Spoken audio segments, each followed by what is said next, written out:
Good morning. It's a pleasure for me to share with you the concept that I want to explain you.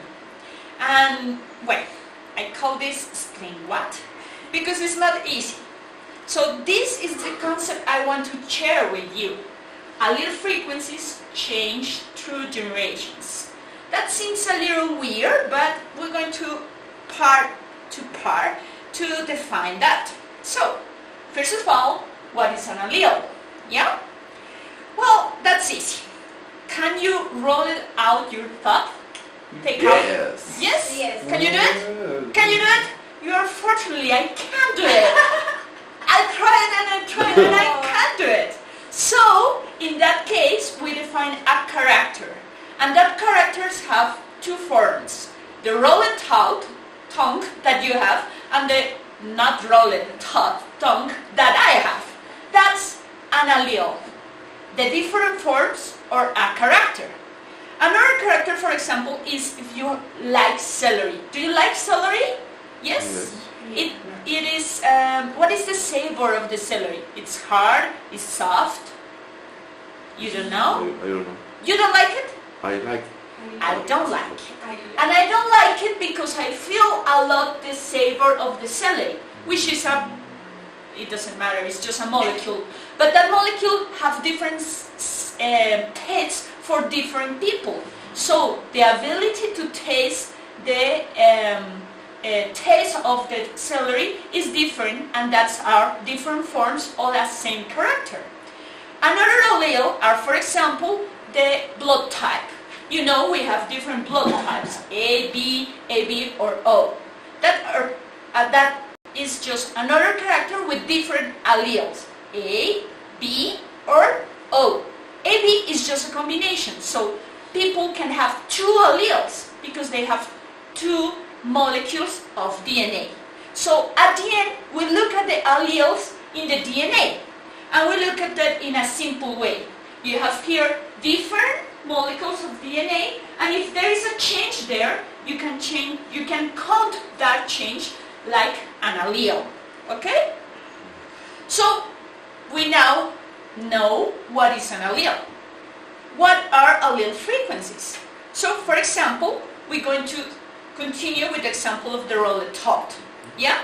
So as we see, in the character rolled thought, we can have two alleles, the rolled and the no-rolled thought. If we go to a population, for example, a population of 100 people, we can just go and count how many people can roll the tongue or how many people cannot. For example, here we have 30 that can do it, and we have 90 that can't do it. So those are the frequencies of the alleles.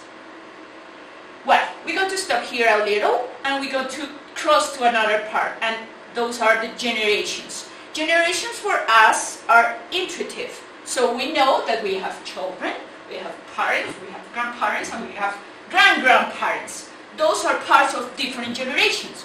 But again, I'm not looking just to a family, I'm just looking in all our populations. So in a population we have one generation, two generations, so those are the sons of the first one, three generations, and for example, 4 generations. Okay? Come back to the complete concept. All allele frequencies change through generations. So, if we have a population, and that population have different generations, and we have genes or characters with different alleles in one starting frequencies of that alleles, if I go to a second generation, we just can find that the people who can roll the tongue or not roll the tongues are different. And they're going to happen in the next generation. And it will happen in the next generation. So at the end, the frequencies of the alleles in a first generation are different from an end generation. That, my friends, it's what we call in biology evolution. Thank you.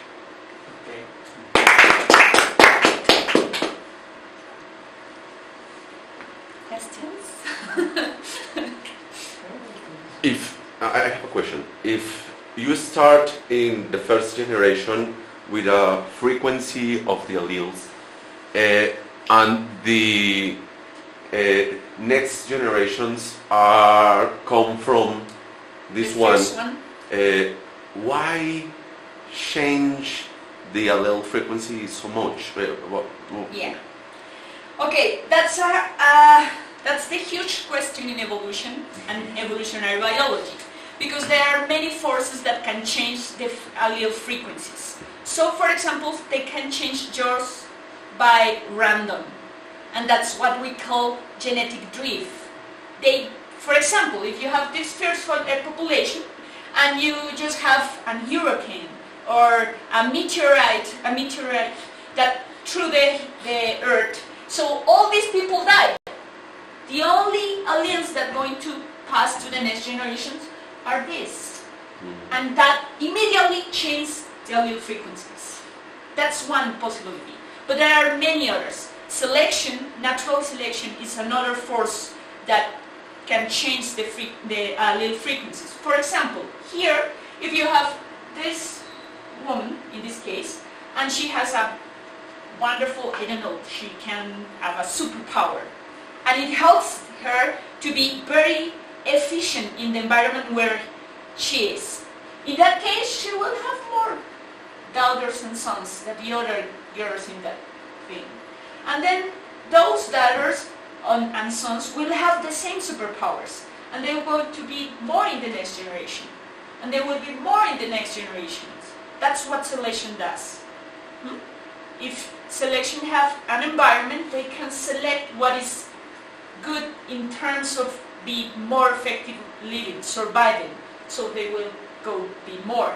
But there are other forces that can change the allele frequencies. We have mutation, which is the primary force. The other is, oh, there are, I don't remember the last one. Any other question? 3 minutes.